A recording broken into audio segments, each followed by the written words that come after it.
As for the implementation, well, it's no wonder that Americans are in some cases dissatisfied with the implementation, given that von der Leyen made an agreement which, besides being extremely bad for Europe, is also very difficult to implement. You're not even sure this is feasible.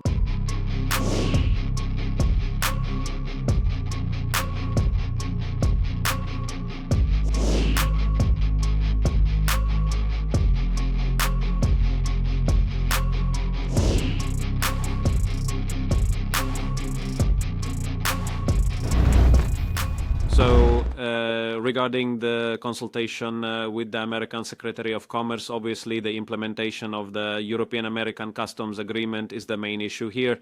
The European-American Customs Agreement is a very specific type of deal for both sides. From an American perspective, it's the best possible, and from a European perspective, it's the worst possible. President Donald Trump negotiated one of the best deals ever from an American perspective, while von der Leyen negotiated one of the worst deals ever from a European perspective. That's the situation, and now we have to, well, how should I put it, deal with it.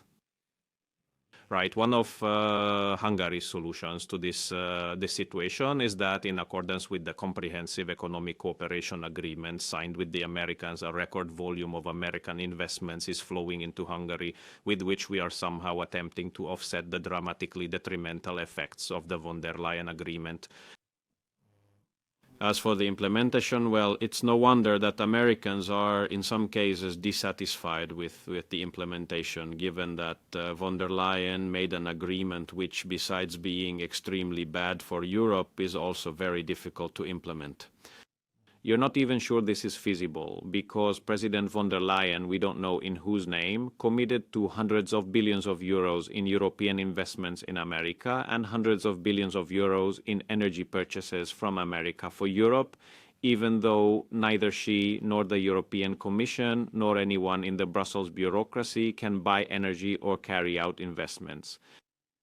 It will become clear based on how the market operates, how much energy and the energy carriers, European energy companies buy from America, and it will also become clear how many investments European companies make in the United States. These two things, it won't get any better than this, because the situation worsens every single day. It's deteriorating from the perspective of escalation risk, it's deteriorating from the perspective of Europe's security, it's deteriorating economically, it's deteriorating humanitarily, and it's deteriorating from the perspective of Ukraine's territorial integrity as well. So there is no single aspect that would improve with the war's continued prolongation. Well, Ukraine has already suffered very significant losses because of this war, and Europe has suffered truly immense losses due to Brussels' responses to the war.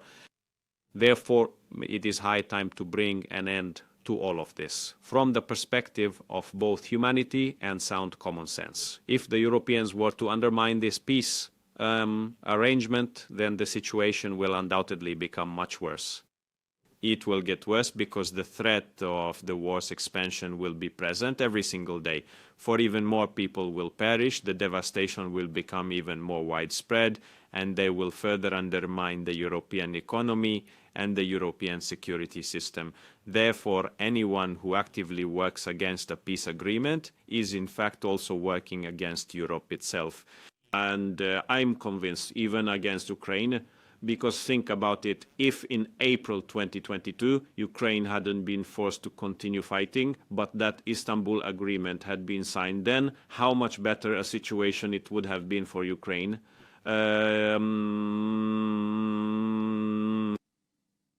Every day that passes, the situation worsens, and only a worse deal can be made than this. So it's time to accept this agreement.